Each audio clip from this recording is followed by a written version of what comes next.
Hey everybody, it's Pandy and I'm playing World of Tanks. Today I'm going to be doing a video on a new tank destroyer that Wargaming released about a week ago. It is the M18 Hellcat. During the whole design process and experience from the war itself, the 37mm was found to be too weak, and later changes included the 57mm main gun, 75mm, and finally the 76mm main gun. At this point, a torsion bar suspension system was decided to be used and was standardized for ease of manufacturing in February 1943. The M18 saw new features in regards to maintenance, to the ability to roll the engine out on rollers and also be disconnected from the transmission. At this point, it can be serviced at the rear of the vehicle and be reconnected to the vehicle without many man hours being eaten up. Transmission can be done the same way, except instead of going to the rear, it will be moved to the front so it can be worked on from the front deck plate. Unlike many other American tanks, the Hellcat was designed from the start to be a very quick and fast tank destroyer. It is a lot smaller, lighter, and a great deal faster than the Sherman counterparts in the European theater. However, due to this speed, its armor was very lacking, and its 76mm lacked the ability to engage heavier German tanks from the front. The design for high speed at a cost of armor and firepower left the Hellcat a very unbalanced design, where the design just simply called for lots and lots of speed. This is in line with tank destroyer doctrine of the time, where the Americans believed that tank destroyers should only attack tanks, where tanks were more a support infantry role type deal. And in combat conditions, the opposite occurred, where more Shermans engaged more tanks because they encountered them more often when the infantry attacked. Now, the weaker gun was simply improved upon by supplying units with the HVAP ammunition to allow for better frontal penetration with heavier German tanks, but these rounds were always in short supply, and they were mainly used in the oh shit situations. Now, due to the lack of this oh shit ammo, Hellcat crews usually used the high speed ability to sprint around the enemy flank and get shots on the weaker and thinner side and rear armor.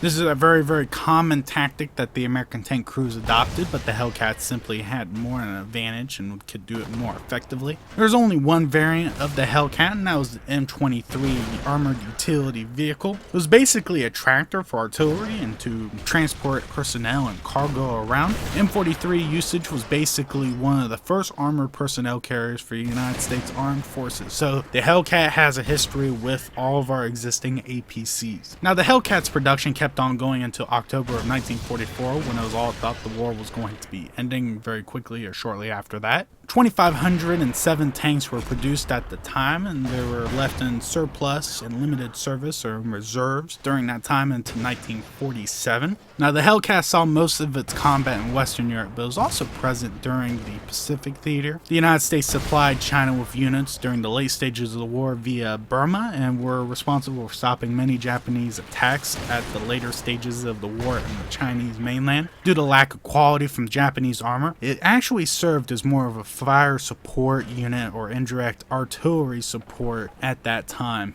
On September 19, 1944, a platoon of Hellcats and a Nancy Bridgehead also engaged in a days-long battle where they end up knocking out 15 German tanks, mostly Panthers, with a loss of only 3 M18 Hellcats. Now, this famous little battle was overshadowed by the fact that the Hellcat played a very extreme role in the Battle of the Bulge. The 705th Tank Destroyer Battalion was attached to the 101st Airborne, assigned to defending areas around Bastogne. During this time, a joint attack between the 101st and the 505th led to a combined attack on the town of Nivelle, where Hellcats managed to get a blocking position at high speeds before the enemy was able to react. This is one of the few cases where the design of the Hellcat was actually used in combat. The blocking force managed to knock out 30 German tanks and around 500 to 1,000 casualties on the German side. This amounted to a spoiling attack that bought a few critical days for the 101st Airborne Division to dig in around Bastogne. The 505th also made up the bulk of the armor within the Bastogne pocket during the course of the battle. Their high speeds made it possible for them to move from one front to the other front whenever the Germans managed to attack the line.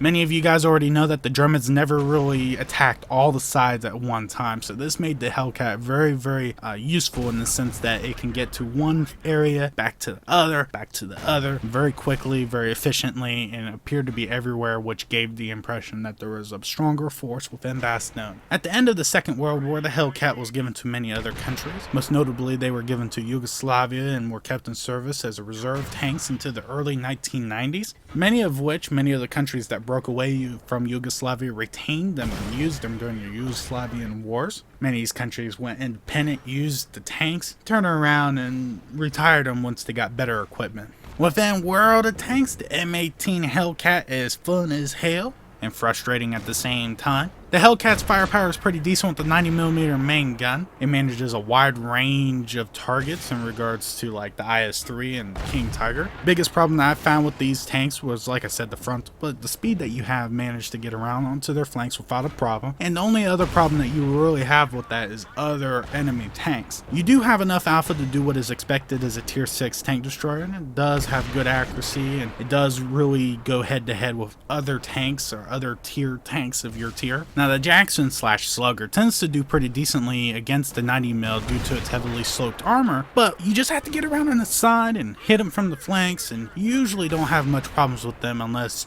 you get flat-footed and ambushed yourself. Now, the Hellcat's armor is non-existent. I haven't really been able to bounce anything off the hull, but with the turret from time to time it does okay. I do have some luck deflecting rounds with the turret from a hull down position, but that's only every once in a while. It's not really all the time. The armor on this tank is really the true bitter point of this tank. The only thing I really dislike about it, you don't really do very well when you get hit when you're fired at, and getting one-shotted from KVs with the 152mm main gun is not ideal. It hurts. It will kill you, but I can live with it. Now, the Hellcat speed is epic. Even though the Hellcat should be doing something like 88 to 92 kilometers an hour, 72 is okay. It's welcomed. It would have been really nice for wargaming to allow us to have the historical turret rotation speeds to make up for the loss of 20% of our speed, but what am I going to do about it? I can just bitch. Now, the tank can turn and run around a lot of tanks very easily at a dead sprint and allows you to take up positions very quickly and effectively. Normally, I will take up an overwatch position and keep an eye out for targets and shoot at them, of course, and then I'll find a new position once I figure out it's safe enough for me to run up there. Now, it's not really normal for me to do this, and I have to remind myself that this tank has no armor. With the speed and decent gun, I actually believe I'm driving a medium tank and I want to go brawl. And then I realize my turret rotation sucks and I have no armor. So you really have to be disciplined in playing this tank, and once you learn it, you'll manage pretty decently. Overall, the M18 Hellcat is fun as shit. Even though it's a really unbalanced tank in regards to everything focusing on speed,